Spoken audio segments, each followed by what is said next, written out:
अब हम करते हैं टू कमोडिटीज अप्रोच या two goods approach. Two goods में क्या है कि कंज्यूमर इंटायर इनकम स्पेंड करके और टू गुड्स परचेज कर रहा है, तो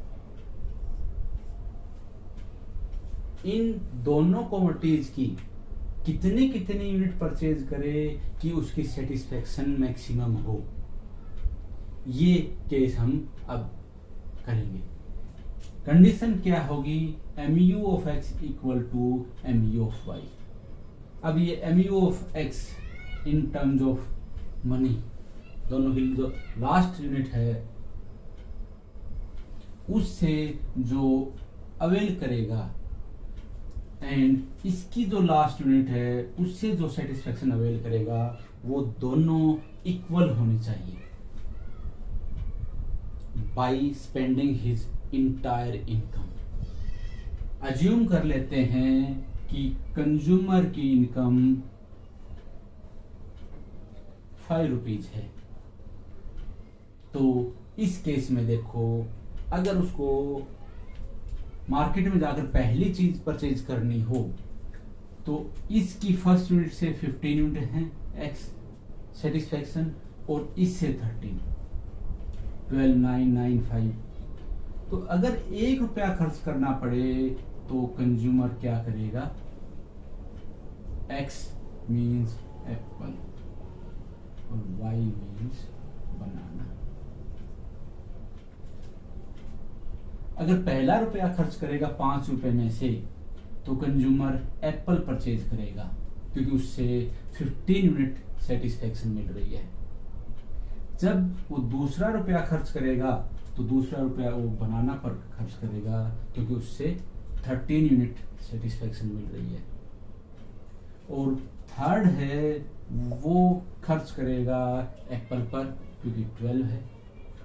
और फोर्थ है वो करेगा बनाना पर और फिफ्थ है वो करेगा एप्पल पर। तो इस तरह 3 यूनिट बनाना की एप्पल की परचेज करेगा और 2 यूनिट्स बनाना की, और ये उसका जो सारी इनकम है 5 रुपीज वो स्पेंड हो जाएगी। अब इसमें कंज्यूमर इस इक्विलिब्रियम है या नहीं। जो last unit of Apple and last unit of banana, mu ये लास्ट यूनिट का था, ये लास्ट यूनिट का, इसकी थर्ड यूनिट परचेज कर रहा है तो 9 यूनिट सेटिस्फेक्शन मिल रहा है, और इसकी 2 यूनिट परचेज करेगा तो 9। तो इसमें क्या है कि दोनों में mu of x equal to mu of y, कब, इसकी 3 यूनिट परचेज करके और इसकी 2 यूनिट परचेज करके। ये कंज्यूमर मैक्सिमम सेटिस्फेक्शन गेन करेगा। हम ये देखते हैं कि नहीं जी, ये मैक्सिमम सेटिस्फेक्शन नहीं है।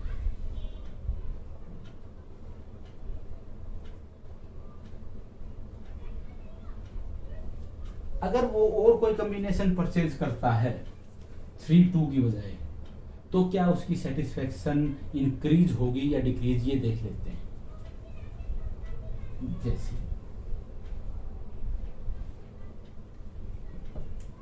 अब वो क्योंकि दोनों सेम है, 4 रुपया भी इस पे खर्च कर देता है और 5th भी इस पर कर देता है।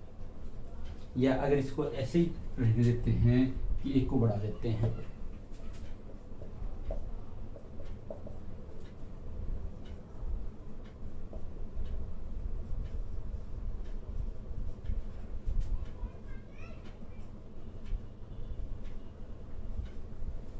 हम कह रहे हैं कि एप्पल की 3 यूनिट और बनाना की 2 यूनिट परचेज करके कंज्यूमर इज इन इक्विलिब्रियम।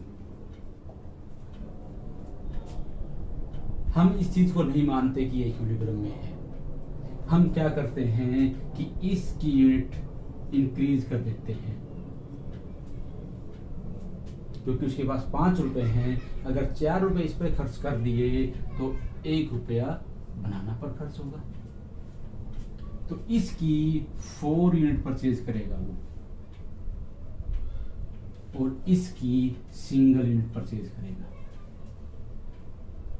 इस केस में क्या किया, उसने इसको लूज कर दिया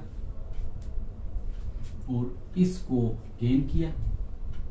अब जो यूनिट बनाना की लूज की उससे 9 यूनिट सेटिस्फेक्शन मिल रही थी, और एप्पल की जो गेन की उससे 6 यूनिट सेटिस्फेक्शन मिल रही है। तो क्या हुआ, उसका जो लॉस है वो ज्यादा है और जो गेन या प्रॉफिट है वो कम है। तो इस केस में जो कंज्यूमर है वो इक्विलिब्रियम में नहीं होगा। दूसरा केस देखते हैं कि इसकी यूनिट इंक्रीज कर देते हैं, 2 की जगह 3, तो क्या हो, इसकी यूनिट कम करनी पड़ेगी। इस केस में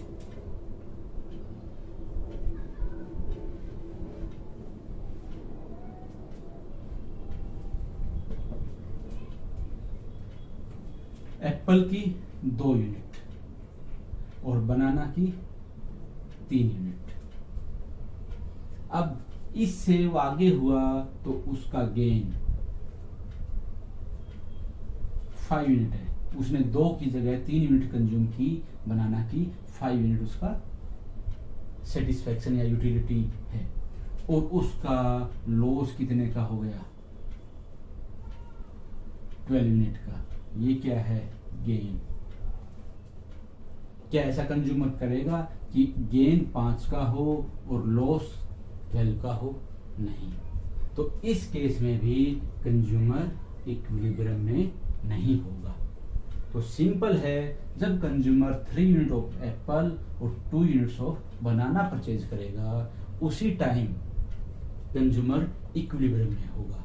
तो जो हमारी कार्डिनल यूटिलिटी अप्रोच है उसमें 2 केस हैं, सिंगल गुड 2 गुड्स। तो हमने दोनों केस कर लिए हैं। नेक्स्ट वीडियो में हम ऑर्डिनल यूटिलिटी करेंगे। आज के लिए इतना ही। अगर आपको मेरी ये वीडियो अच्छी लगे तो इन्हें लाइक, शेयर और सब्सक्राइब जरूर करना। Thank you.